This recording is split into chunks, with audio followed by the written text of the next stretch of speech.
parameters to assign different variables to model input and loading situations. Changes to the structural system can be done quicker and easier by updating these parameters.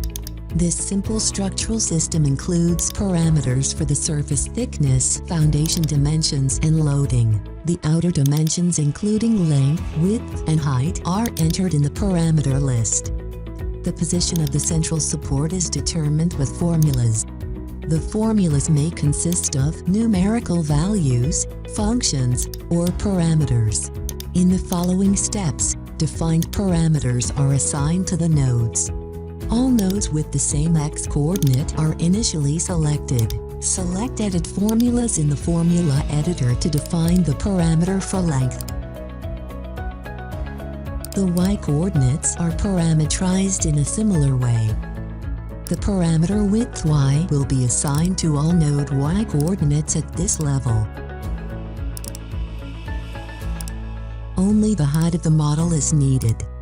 For this, select all upper-level nodes and define the parameter for the height as the z-coordinate. Parameters are then assigned to the x and y coordinates of the column. The same procedure as described above is applied here. Parameters are entered for identical values. After having defined all parameters for the geometry of the model, parameter input is also assigned to the loading. The loading of 2 kN defined as a parameter is converted to a uniformly distributed surface load with the formula editor. The equation load divided by length multiplied by width is used. The entire model is now parametrized. Parameters are especially beneficial for frequently used model types. Utilize this feature for models which have a similar structure and only vary slightly with geometry and loading.